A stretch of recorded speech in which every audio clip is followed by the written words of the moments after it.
Alicia, la pandémie, ça a été dur sur les artistes, mais il y en a qui ont profité de ce moment-là pour créer, pour se retrouver, entre autres, en communauté. Et c'est le cas des marionnettistes que vous avez rencontrés à Neuville.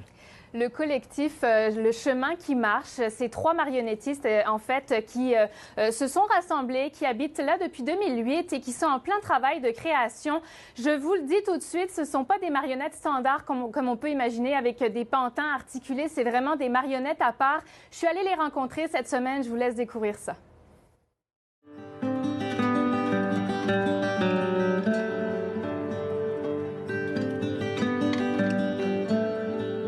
Bénédicte, Pierre et Isabelle habitent dans le vieux couvent de Neuville depuis 14 ans. Transformé en résidence de création, le couvent est devenu le lieu d'inspiration par excellence pour les 3 artistes marionnettistes. Ils travaillent actuellement sur 2 nouveaux spectacles, Job, Échappé pour la fin d'un monde et Mer Océane. Le tout début de mon objectif, c'était donc de travailler l'eau, la mer. Donc je suis partie à partir du ruisseau qui est à côté du vieux couvent, dire comment je vais l'exploiter. Donc j'avais fait un travail à partir de rétroprojecteurs, parce que j'aime beaucoup le travail de la rétroprojection, sur des grands voiles qui étaient dans le bois. Mon désir, c'était de dire pourquoi la mer est en violence quelquefois.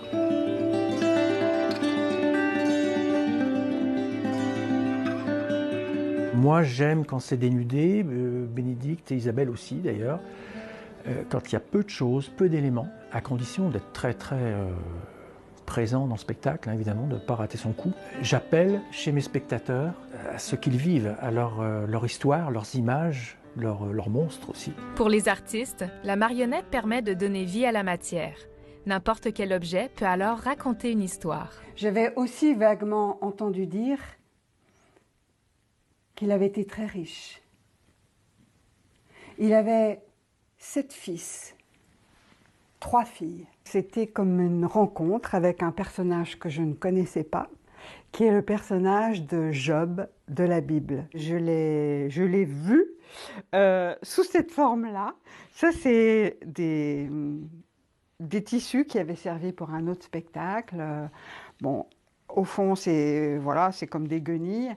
Et je l'ai créé avec simplement un bâton. On permet à faire parler du bois, faire parler de la laine, faire parler un morceau de papier, faire parler quelque chose qui normalement ne parle pas. Et c'est très simple parce que ça touche la dimension du cœur d'enfant de chacun. Sans être trop en direct. La marionnette peut donc avoir plusieurs formes. C'est la place que l'on donne à l'imagination qui donnera l'inspiration nécessaire aux marionnettistes. Selon Bénédicte, les nouvelles technologies brouillent parfois l'espace imaginaire des enfants et des adultes. Je trouve qu'on la perd quand on vieillit. L'enfant là, et parfois il le perd. Parce qu'on lui a tellement donné de jeux déjà préconstruits et qu'il faut rentrer dans qu'on en oublie cet espace très important. Un simple objet, des fois, parle plus qu'un long discours. Ou une image, un dessin, des fois, ou un geste de danse.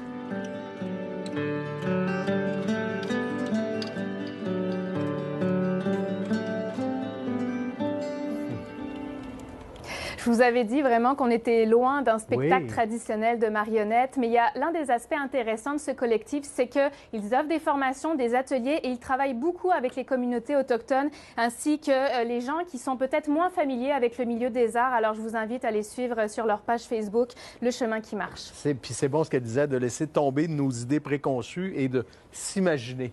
Ouvrir notre imagination. Effectivement. Merci Alicia. Au revoir.